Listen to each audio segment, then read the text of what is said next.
If you get up in the morning and if you think only good thoughts, किसी के लिए बुरा मत सोचो, सिर्फ अपना अच्छा सोचो। मैं बड़ा सेल्फिश आदमी हूँ और मैं बिलीव करता हूँ कि अगर दूसरों का सोचने का मौका ना मिले, अपने लिए भी सिर्फ अच्छी बात सोचो। ये मत सोचो कि दूसरा हार जाए, ये सोचो कि मैं कैसे जीतूं।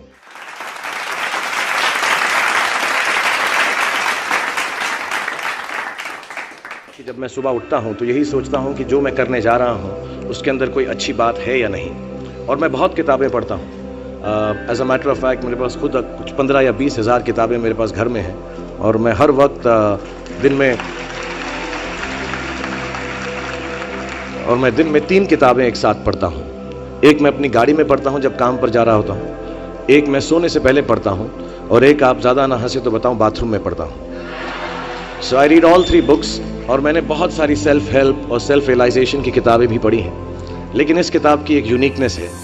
हर किताब यही कहती है कि अच्छा सोचो, अच्छा दिमाग में लाओ, अच्छी विचारधारा रखो, लेकिन ये किताब के अंदर बताया गया है कि किस तरह वो विचारधारा आपके अंदर उत्पन्न हो सकती है। How can this be created from the inside. And the second unique quality of this book is कि ये सब कहना बहुत अच्छा है कि अच्छी विचारधारा रखो, लेकिन हमारे अराउंड इतनी नेगेटिविटी रहती है, हम हमेशा बुरे ख्याल इंसान को बहुत जल्दी आ जाते हैं।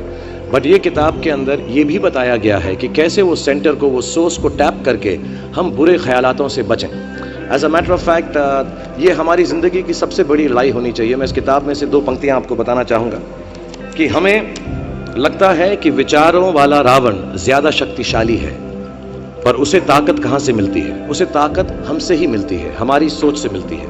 इस किताब में उस सोर्स को कंट्रोल करना सिखाया गया है।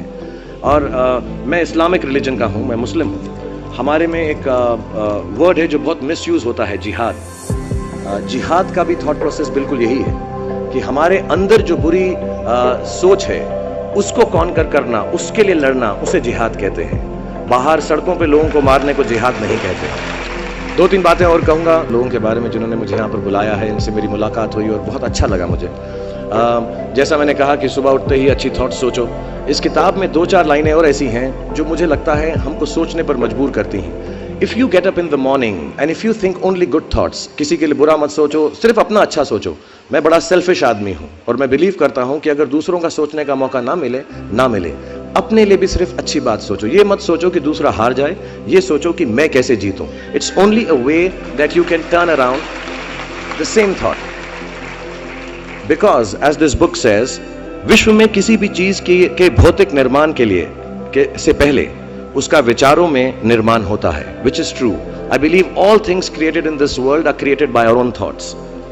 जो विचार होश और जोश में किए जाते हैं वे ही हकीकत को बदलते हैं। दुनिया वैसी नहीं है जैसा आप सोचते हो, दुनिया वैसी है जैसे आप हो। सो जो भी आपको कभी कभार दिल में आता है कि ये इंसान में से अच्छाई नहीं कर रहा है, ये घटिया है, ये बुरा है, ये जो सिचुएशन है अच्छी नहीं है, as a matter of fact अगर आप अपना नजरिया बदल के रात को सोने से पहले उसी आदमी के बारे में उसके पॉइंट ऑफ व्यू से देखें, उसी सिचुएशन को एकदम नेगेटिविटी के बिना देखें, तो आपको मालूम पड़ेगा कि सिचुएशन इतनी बुरी नहीं है। आपके अराउंड जो लोग हैं, दोस्त हैं या दुश्मन जिन्हें आप समझते हैं, वो एक्चुअली दुश्मन नहीं है। So it is the way you think of the world, that is how the world will look to you, is the most important aspect of this book. मुझे अपनी भी मुझसे पूछा इन्होंने सवाल, मैंने पूरा जवाब नहीं दिया कि मैं जब छोटा था तो कैसा सोचता था। मैं सोचता था कि इतना बड़ा स्टार बन जाऊंगा। आई रिमेंबर मैंने टीवी में एक सीरियल किया था, आप लोग शायद बहुत सारे यहाँ पे छोटे इन्होंने देखा नहीं होगा, एक फौजी सीरियल किया था मैंने।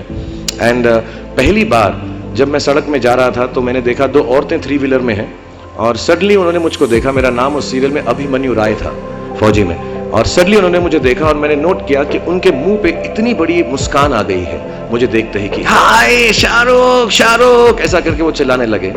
And to me the greatest moment in my life and the greatest desire in my life became कि मैं लोगों को मुस्कुराने की रीजन दे सकूं, उनको मुस्कुराने का रीजन दे सकूं। तो जब मैं मुंबई आया, जैसे जवान लोगों के थॉट्स होते हैं कि मैं बहुत पैसे कमाऊंगा, बहुत नाम कमाऊंगा, बड़ा घर करूंगा, मेरे दिमाग में 2 मेन चीजें इन सब मटेरियल चीजों के पीछे थी। आज मेरे पास अल्लाह के फजल करम से सब है, लेकिन इन चीजों के पीछे, ये गाड़ी मांगने के पीछे, घर मांगने के पीछे, और मुझे लगता नहीं ये बुरा है। I think all of you should imagine all the good material things that you want, but behind them there were two good thoughts. One, मेरे माँ बाप की डेथ हो चुकी थी एंड मेरे दिल में एक ही अरमान था कि अगर मुझे कोई बड़ा फिल्म फेयर का जैसा अवार्ड मिले तो वो मैं अपनी माँ की याद में अर्पित कर सकूं. तो my main dream was that I should win the award and become so big that my mother can see me from heaven.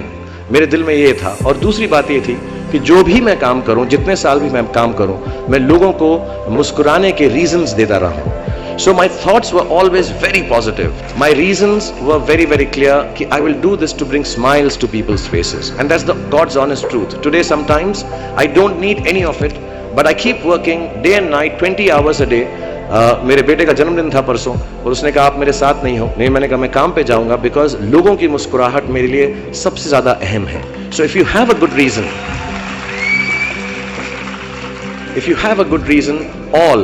all your thoughts and beliefs and everything that you want in this material world will come through.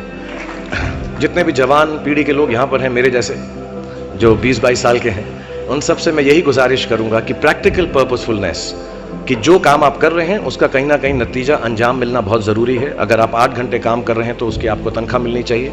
अगर आप फिल्मों में काम कर रहे हैं तो आपको उसके लिए अवार्ड मिलना चाहिए. जो भी मटेरियल चीज़ आपके दिल में है उसकी आस्था उसका दिमाग में उसको हमेशा रखें. मैं कभी भी किसी बच्चे को ये नहीं कहूँगा कि सारी ज़िंदगी सोशल वर्क में गुजार दो, अच्छे काम करो, सिर्फ प्रेयर करो. No, I think you should go and get what you want in life.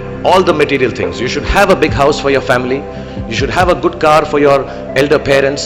You should be able to educate your sister and your daughter to the best possible way that you can. Please do all that.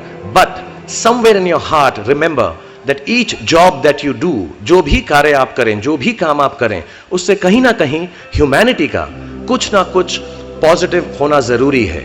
कहीं ना कहीं पर उनका बढ़ावा होना जरूरी है. If you keep that thought in mind, मैं भी आपको बताऊंगा, कुछ लोगों ने स्टीव जॉब्स के बारे में सुना होगा. अभी रिसेंटली उनका देहांत हुआ. उनको कैंसर था, पैनक्रियाटिक कैंसर था. एंड उन्होंने एप्पल कंपनी सबसे बड़ी कंपनी मानी जाती है दुनिया के अंदर आजकल. उन्होंने अपने अंतिम समय में 6 महीने में रियलाइज किया कि जब भी मुझे मालूम पड़ा कि अब मेरी मौत करीब है, मुझको फेलियर और सक्सेस दोनों का डर या उससे खुशी खत्म हो गई. मेरे दिल में सिर्फ एक ही बात थी कि जब भी मैं कोई चीज़ बनाऊंगा, कंप्यूटर बनाऊंगा या कोई भी गुड बनाऊंगा, उससे इंसानों का, ह्यूमैनिटी का क्या फ़ायदा होगा.